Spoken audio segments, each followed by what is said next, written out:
एक भक्त सदैव ये जानकर विश्राम करे कि कोई है जो सदैव उसका ध्यान रखता है।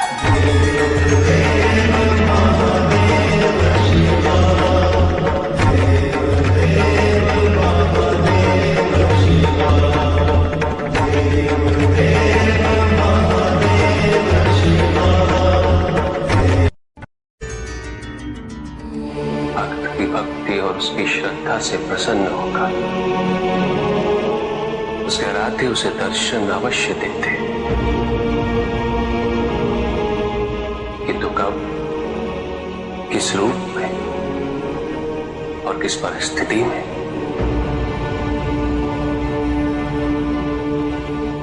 इसका पूर्व ज्ञान होना भक्त के लिए संभव नहीं होता।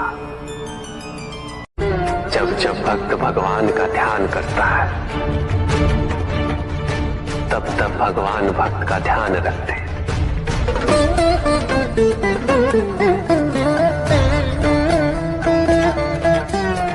किंतु जिस क्षण भक्त भगवान का ध्यान नहीं करता, तब भी भगवान भक्त का ध्यान रखते हैं। इसलिए तुम्हारा ये कथन उचित है नंदी। मैं व्यस्त हूं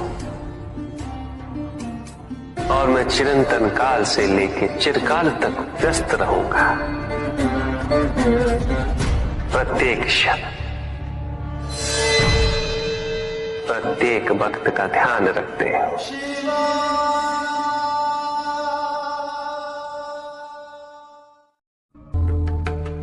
जिसके कारण स्वार्थ, विनाश, क्रूरता, अशांति और भय में वृद्धि हो,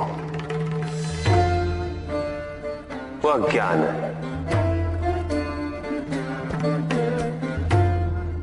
किंतु जो व्यक्ति को उदार, निर्भीक, सहनशील और विनम्र बनाए, वही ज्ञान है।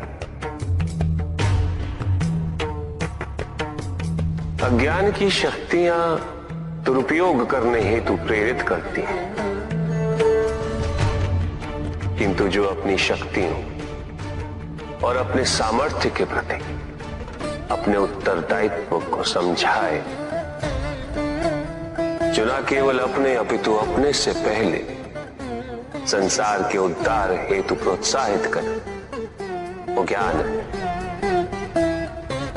ज्ञान का मूल उद्देश्य ही परोपकार है, सृजन है। दूसरों की भावनाओं को समझना, उनका आदर करना, यही ज्ञान है। क्योंकि ज्ञान हमें न केवल अपने अपितु दूसरों के दुख और सुख के प्रति भी संवेदनशील बनाता है। किंतु जो दूसरों की भावनाओं का अनादर करे, उसे ज्ञान की श्रेणी में कैसे रखा जा सकता है? अज्ञान के कारण व्यक्ति सांसारिकता में बंधता जाता है, मोह माया में उलझता जाता है। अज्ञान परम सत्य से दूर ले जाने का माध्यम है, किंतु ज्ञान व्यक्ति को परम सत्य की ओर ले जाता है। ज्ञान मुक्तिदायक है, मोक्ष का मार्ग है, और इस मुक्तिदायक ज्ञान का सर्वोच्च रूप है आत्मज्ञान। और यही ज्ञान की पूर्णता भी है कि व्यक्ति अपने को समर्पित कर दे, छोड़ दे अहंकार को, तो ब्रह्म की इच्छा ही पूर्ण होती है, और अभी भी वही फलित हो रही है। ऐसा नहीं है कि हम उससे भिन्न फलित करा लेंगे, लेकिन व्यक्ति भिन्न फलित कराने में लड़ेंगे, टूटेंगे, नष्ट हो।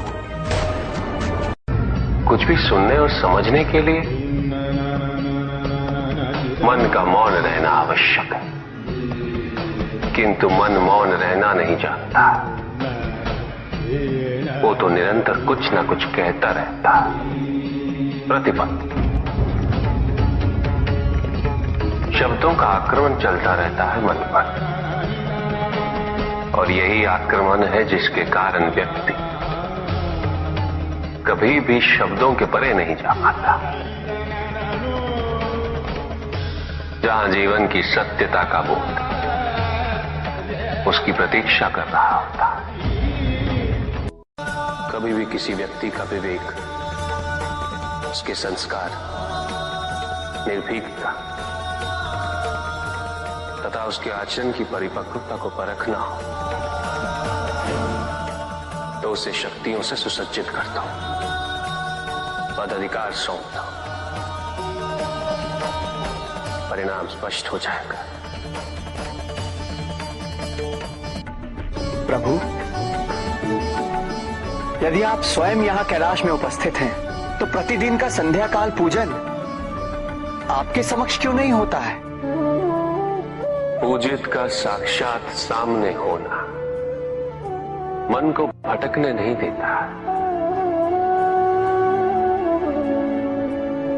किंतु जो सच्चे भक्त हैं भगवान तो उनके मन में, उनके हृदय में निवास करते हैं। जिनके हृदय में श्रद्धा है उनके लिए पूजा करने हेतु अपने आराध्य का साक्षात सामने होना अनिवार्य नहीं।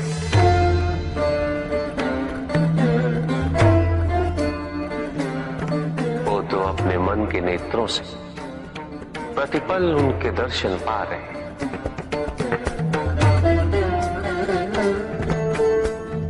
उनकी प्रत्येक अनुभूति में भगवान है।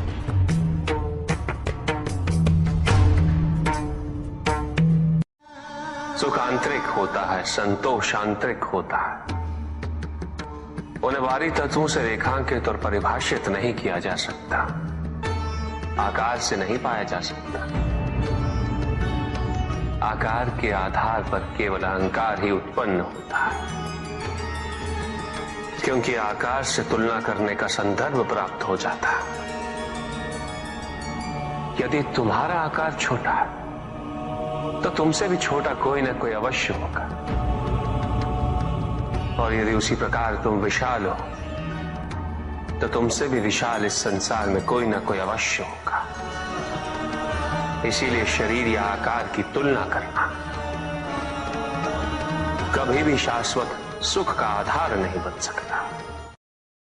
युद्ध किसी व्यक्ति से नहीं गणेश, मानसिकता से होता। युद्ध में संघर्ष अच्छाई या बुराई का नहीं होता, सभी में अच्छाई है और बुराई भी है पुत्र। युद्ध तो विचारधाराओं का होता है। व्यक्ति अपने पराक्रम पर, अपनी क्षमता पर